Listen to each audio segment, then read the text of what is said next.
Kemenaker mencatat 2,9 juta orang menganggur sebagai implikasi serangan pandemi corona. Banyak orang sulit mendapatkan pekerjaan, termasuk mereka yang baru saja lulus. Selama periode Maret hingga September 2022 tingkat pengangguran terbuka pada Februari 2022 mencapai 5,8%. Angkatan kerja baru usia muda kesulitan menemukan pekerjaan meningkat selama pandemi. Saya melihat secara empiris ternyata di lapangan itu jumlah pengangguran itu meningkat terus. Mengaku kesulitan memenuhi kebutuhan keluarga. Ia sudah mencoba melamar pekerjaan ke berbagai tempat. 31 juta orang angkatan kerja di Indonesia, sebanyak 5,34%-nya atau 7 juta orang diantaranya merupakan pengangguran terbuka.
Kali ini kembali di konten beropini ya. Jadi tim ngopi-ngopi itu akhirnya ingin membahas begitu kan tentang kondisi sosial beberapa waktu dekat ini, dalam waktu dekat, yaitu tentang pengangguran ya. Tema pengangguran. Ini sekali lagi kita disclaimer bahwa ini bukan kita maksud merendahkan atau ingin menggurui atau seperti ngasih pandangan, nggak ada. Karena mungkin saya atau tim ngopi-ngopi juga ada yang mengalami hal ini. Ini cuma kita ingin nge-share begitu tentang hal yang sering kita alami ya, atau banyak teman-teman kita masih alami, yaitu pengangguran. Pertama kita harus luruskan dulu bahwa apa itu pengangguran. Pengangguran itu kan biasanya orang itu identikan dengan seseorang yang tidak punya income ya, tidak punya penghasilan. Baik dia meskipun mengerjakan sesuatu misalkan hobi ataupun apa, tapi dia tidak dibayar dari sana. Dan orang yang tidak punya aset ya, orang tidak punya aset, tidak punya sesuatu yang bisa ngasih income ke dia, terus mungkin juga tidak punya usaha, sehingga ya aktivitas orang pengangguran ini adalah aktivitas-aktivitas biasa yang tidak dibayar begitu.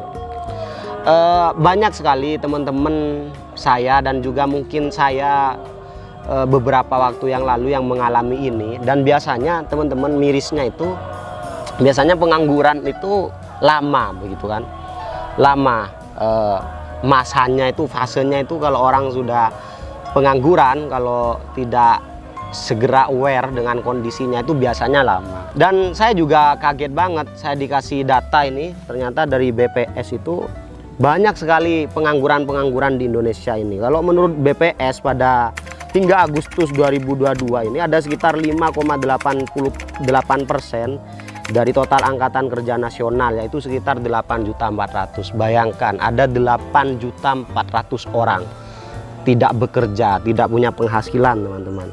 Terus ternyata sumbangan pengangguran itu paling besar dari SLTA ya. Dari SLTA itu menyumbangkan sekitar 2,5 juta. Dari SMK atau kejuruan itu 1,7 juta. Terus dari SLTP 1,5 juta, dari SD 1,3 juta begitu kan. Dan dari universitas juga banyak teman-teman. Ini ada sekitar 673.485 orang yang sudah lulus S1 itu masih nganggur. Dan itu miris loh teman-teman. Ini mengerikan ya, dan mungkin saya bisa share juga bahwa saya pribadi juga adalah orang yang sama dengan data ini, bahwa sampai S1 lulus saya dalam beberapa bulan itu nganggur, akhirnya dapat pekerjaan, terus nganggur lagi, terus dapat pekerjaan lagi dan nganggur, dan biasanya memang interval nganggur itu biasanya lama. Dan miris sekali teman-teman, ada beberapa teman kita begitu kan yang hingga detik ini masih nganggur. Mungkin banyak sih faktor yang menjadikan itu terjadi. Misalkan pertama ya, mungkin banyak sekali teman-teman yang masih nganggur sekarang itu karena kesadaran keuangannya rendah. Jadi saya juga salah satu orang itu, bahwa saya waktu kuliah itu kayak saya sama teman-teman di organisasi seperti buat apa sih uang itu, terus bahkan kita cenderung kayak ngejek gitu kan orang-orang yang sudah kuliah, yang sudah kerja dan kuliah begitu kan, mengatakan dia kuliah hanya untuk ijazah saja, tidak untuk mencari ilmu begitu kan. Banyak ejekan-ejekan seperti itu. Kita bahkan bangga dulu orang yang nganggur waktu kuliah ini, karena kita menganggap kita ini idealis banget. Kalau apa namanya ya, kalau semasa kuliah itu kerja nanti gak full di perkuliahan, terus gak total begitu di organisasi. Itu sebenarnya tidak seutuhnya salah. Cuma bagaimanapun ketika sudah pada titik ini memang kesadaran keuangan itu memang sangat penting untuk apa ya, untuk kita miliki begitu. Sehingga kalau enggak ya kita akan menjadi korban dari keuangan itu sendiri. Kalau kita mengentengkan keuangan, kita akan tersiksa oleh karena keuangan. Yang selanjutnya yang biasanya masih membuat teman-teman nganggur itu adalah karena mindset yang keliru mungkin ya. Jadi saya juga sama teman-teman banyak sekali mengalami bahwa begini teman-teman, kita itu cenderung menganggap pekerjaan itu tidak bagus, bekerja itu tidak bagus gitu, jadi karyawan itu tidak bagus. Banyak kan kita terpesona dengan pengusaha-pengusaha sukses seperti Pak Sandiaga Uno, Pak Erick Thohir, dan yang rata-rata itu adalah pengusaha begitu. Sehingga ketika kita kerja itu merasa kayak terhina begitu kan, pengennya jadi pengusaha. Meskipun kita sebenarnya belum punya konsep yang utuh begitu tentang bagaimana untuk mempersiapkan diri menjadi pengusaha begitu kan. Sehingga itu kayak sifatnya itu masih impulsif begitu kan, hanya sekedar ini aja, letupan-letupan perasaan tanpa kita mengklarifikasi yang sebenarnya begitu. Yang selanjutnya yang biasanya membuat orang nganggur itu adalah mereka itu apa ya, fokus pada hal besar ya, pada gaji yang besar. Jadi itu biasanya menghabiskan banyak tahun itu, karena misalkan mereka itu merasa saya sudah S1 loh, minimal saya kalau kerja harus UMR dong misalkan, atau harus UMR plus misalkan, atau misalkan harus 10 juta dan lain sebagainya. Sedangkan yang ada di sekitarnya, misalkan teman-temannya atau keluarganya itu bisa menawarkan pekerjaan yang hanya bisa berpendapatan 1 juta misalkan sebulan. Cenderung orang itu akan menolak gitu kan, ini apa-apaan, ini uang kecil banget, mana cukup buat saya begitu kan. Sehingga itu membuat banyak teman-teman kita itu menghabiskan banyak waktu untuk menganggur karena mereka memburu uang besar itu. Yang selanjutnya itu oleh karena gengsi teman-teman. Nah ini paling banyak orang menganggur ini pasti karena gengsi. Gengsi itu karena banyak hal teman-teman. Kadang gengsi itu memang karena gajinya yang kecil ya, memang karena tidak progres lah misalkan kerja. Yang kedua itu biasanya karena jenis pekerjaannya. Misalkan pekerjaannya jadi apa begitu kan, dan dia menurut dia bukan gue banget gitu kan, nggak level lah saya melakukan itu biasanya bisa membuat orang itu nganggur dalam waktu yang lama teman-teman. Buktinya kenapa gengsi ini berperan sangat besar terhadap pengangguran, karena menurut data juga pengangguran dari orang yang tidak sekolah ini sangat sedikit, hanya sekitar 15.000 orang dari yang tidak sekolah yang menganggur. Sedangkan dari yang sekolah, dari S1, SMA dan ini itu sudah levelnya udah jutaan begitu kan, udah jutaan. Jadi memang gengsi itu yang paling berpengaruh akhirnya kenapa kita menganggur. Sedangkan apa yang membuat kita gengsi begitu kan, atau apa yang membuat kita tadi memburu yang besar itu biasanya sih kalau saya pribadi itu merasa kayak gitu itu karena miskonsepsi ya, ada suatu gagasan yang tidak lengkap ya. bahwa kita itu harus kaya dalam 1 bulan, kita harus kaya dalam 1 tahun, kita harus kaya dalam 2 tahun begitu kan. Itu adalah konsepsi yang salah, yang keliru, yang kurang lengkap begitu kan. Sebenarnya tidak perlu menunggu digaji 1 hari 1 juta atau tiap hari digaji 1 juta begitupun di tahun depan misalkan. Itu sudah bisa dimulai dari sekarang. Misalkan ya anggaplah kita ngambil gaji 1 juta, 2 juta, 3 juta misalkan. Dan kalau kita benar-benar bagus dalam pekerjaan kita kan akan meng-collecting value ya, menambah nilai kepada diri kita. Apakah dalam pekerjaan kita itu kita disiplin, apakah kita orang yang dapat diandalkan, apakah kita orang yang dapat dipercaya, bahwa value kita itulah yang nanti akan berpengaruh kepada seberapa besar pendapatan kita di masa depan.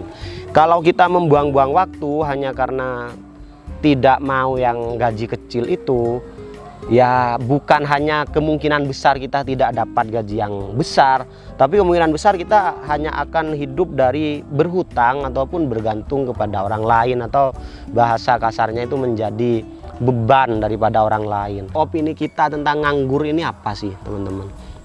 Pertama begini, saya juga bagian dari orang itu, artinya saya jauh dari kata layak ya untuk menggurui atau mengarahkan apa, gak ada. Ini cuma karena kita ngobrol tentang sekitar kita yang ini memang erat banget. Bahkan sampai detik ini kayaknya masih banyak teman-teman di sekitar kita itu yang masih kebingungan begitu kan, mau kerja apa, dan akhirnya memilih untuk tidak melakukan apa-apa, menunggu mungkin ya untuk menemukan pekerjaan yang layak, yang cocok sama bakatnya mungkin atau sama keahliannya, dan itu membutuhkan waktu yang lama.